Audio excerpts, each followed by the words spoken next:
Good morning, student. Myself, S.P. Kelkar, math teacher from Gnan Prakash Vidya Mandir, Aurangabad. Today we are going to start a new chapter, chapter number 5, coordinate geometry, which is from math second.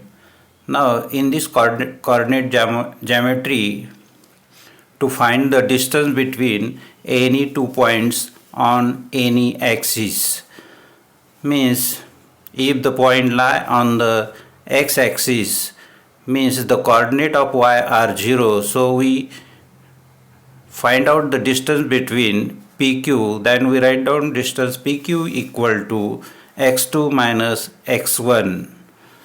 In these 2 points x2 is greater than x1 if the points lie on y-axis means in these 2 points the x coordinates are 0 0.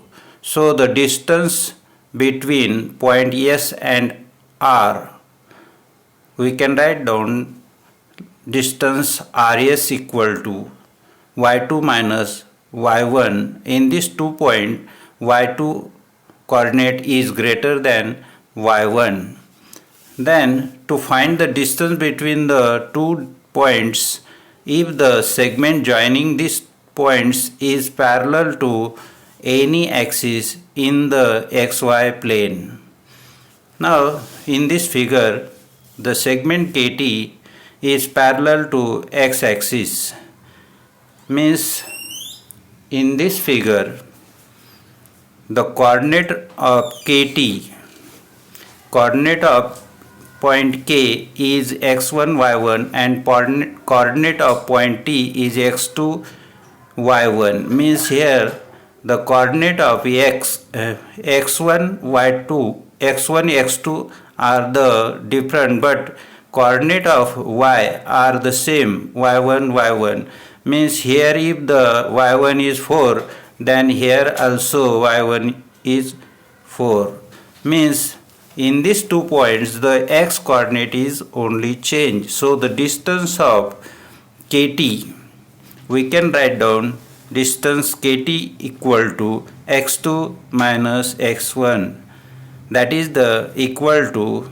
PQ, means this quadrilateral is a rectangle, means PQTK.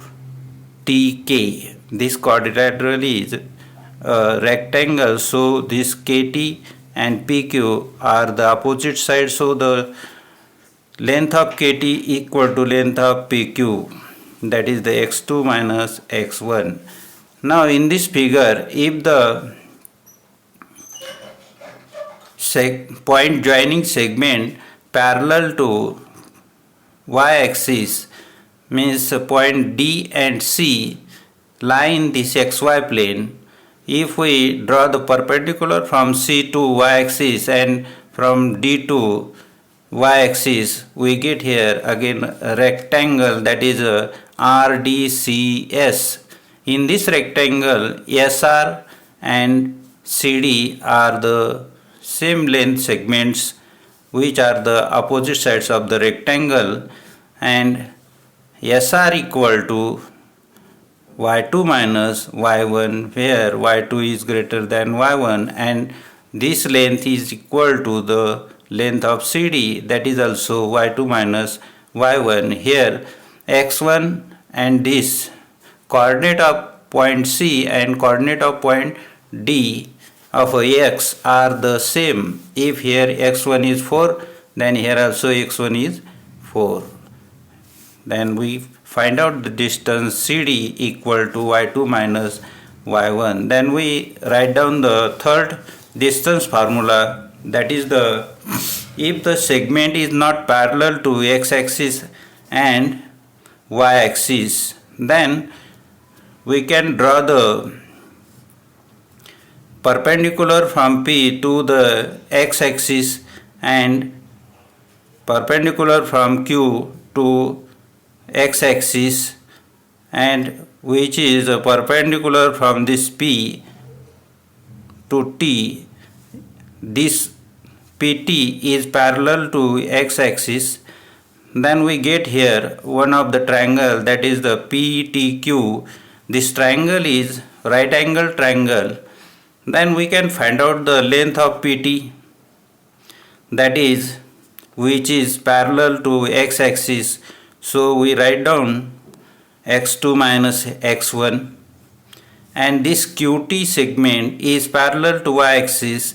Then we can write down distance QT equal to y2 minus y1. In this way we find out the distance of these two segments, and this is the right angle triangle. So we can find out the PQ by using the Pythagoras theorem in right angle triangle, that is the PQ square equal to PT square plus QT square, and put the length of PT, that is x2 minus x1 bracket square, plus QT length is y2 minus y1 bracket square.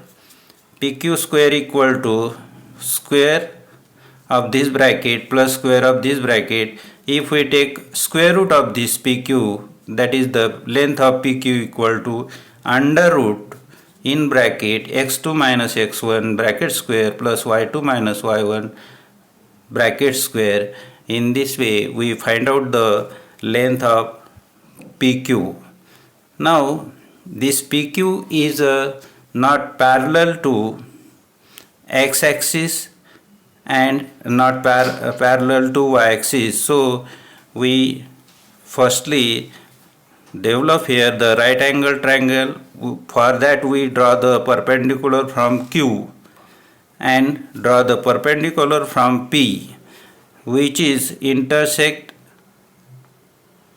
to the y-axis, and also it intersect the QT in point T. We get here right angle triangle. Then we use the Pythagoras theorem and find out the length of PQ.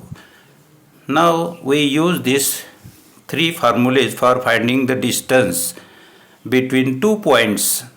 In this formula the points lie on the any one of the axis, and in this formula the points lie inside the xy plane, but joining segment of these 2 points is parallel to x-axis or parallel to y-axis. And in this third formula the points joining segment is not parallel to any one of the axes. So we use this formula for finding the PQ, which this PQ lie in the xy plane. PQ equal to under root x2 under root in bracket x2 minus x1 bracket square plus y2 minus y1 bracket square. We can see the example on it tomorrow. Good day. Goodbye.